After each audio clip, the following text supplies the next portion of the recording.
In the Blue Lock versus the U20 match, Oliver Aiku stated that if the Blue Lock project would have started 3 years earlier, he might have joined the project.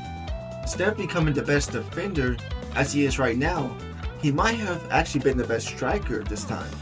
Now, this what if is a bit complicated, because that would have made Aiku 16, and he's currently 19 in the present timeline. This also makes our main protagonist easily around 14 at the time.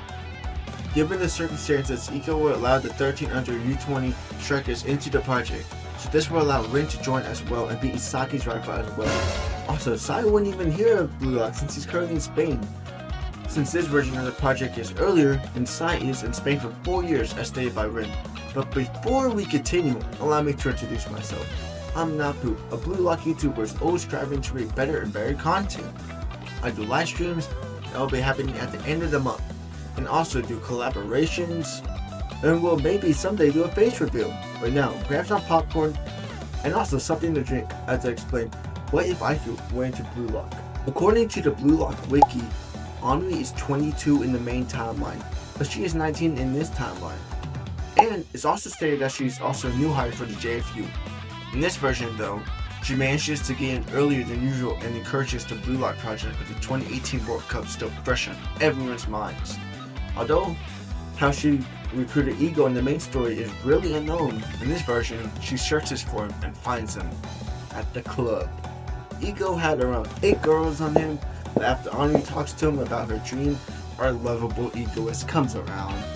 Later on, she starts searching around for strikers as she did in the main story, and she sends the JFU letter as well to the strikers. And this is the point where Aiku comes into the story. Aiku talks to his coach in private about how his striker dream was dead and how he wanted to instead become the best defender instead. His coach taken aback since Aiku was a pretty good striker, but he allows Aiku to have a new position on the team. So Aiku begins to go home. But little did Aiku know that there was a special letter waiting for him at home. Aiku arrives home to see a letter on his bed. Aiku, curious, opens it and reads that he's been selected for a special athletes program. Aiku, ecstatic at first, wonders why he's been selected out of anyone. Zoro then comes into Aiku's room and congratulates him. Aiku asks where he comes from, but Zoro just says that he's been looking for his captain. Then he jumps out the window. Later, Aiku goes to where the Blue Lock facility place is being held and is confused to see so many strikers. There's so many famous ones, but one of the most notable one among them is Shuto Sendo. Keep in note that at this point in the story, Sendo is 15, since in the main story he's 18. Also, he's the ace of the U20, so he must have made a name for himself before Blue Lock. Anyways, let's continue on into the story. Ego walks onto the stage with a booming voice, talking about how his country's mediocre. He gets the same speech as he did in the main story. It isn't Kira, the baby jewel of Japanese soccer, who challenged him, it's Sendo. He challenges Ego's authority in how he's on track to join the Japan U20 team and how he won't hate on the people that gave him the dream to play soccer. Ego didn't shut Sendo down the same as he did with Kira. He thinks and asks everyone to picture themselves with a defender on them. In front of them there's the goal, but on the right of them the team is open for a shot to the goal. Only a true egoist would take a shot on the goal. Only pure egoists are allowed to come to Blue Lock. Aiku then dashes for the open doors. Then everyone else starts to trouble behind him, including someone with a certain black hair. Before we continue this what if, make sure that you have already liked this video, which tells me that you guys love this content. Plus, if we get to 25 likes, then part 2 will come out. Also, subscribe as well, since I'm almost at 100 subscribers, and I want to reach 500 subs by June. Anyway, let's continue on into the video. As Aiku begins to walk towards his room, he notices that he's ranked 241, Team V. When he walks in, he sees some faces that he doesn't even know. But Sendo is there, and he is the second highest ranked player there as well. Aiku then notices that he's the highest ranked player as well, clearly surprised, since according to Ego's standards, he's a poor striker who only assists. As Aiku looks at the TV, he knows that Ego is watching. Ego then pops up and explains how to fully qualify for Blue Lock. That's when Aiku realizes that this room is the same measurements as a penalty area and notices Ego's statement about how much time is how a player has when actually touching the ball. Aiku then calls Ego a crazy genius right as the ball drops to the floor.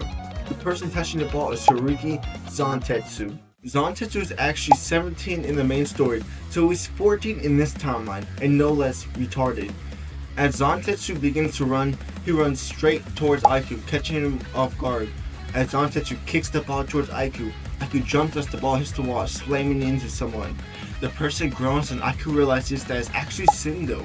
Sendo's nose is bleeding, but the clock is still ticking and fast. With only a minute left, Sendo tries to tag people but realizes that he must think smart and not act rash. Ego is in his chair watching as, "What will you do, Ace?" Then, out of nowhere, Zantetsu gets the ball back, proclaiming that he alone is the strongest throughout the heavens, and he claims that he wins. Sendo calls him an idiot and that the person who had the ball last gets eliminated. Zantetsu, pissed off now, with some crazy speed moves with only 20 seconds left and almost hits someone but misses.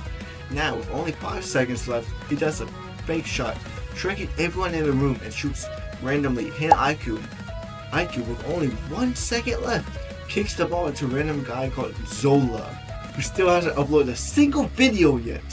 But Aiku survives, making Ego grin. As Ego pops back up on the screen, he says to Zola that he's locked off.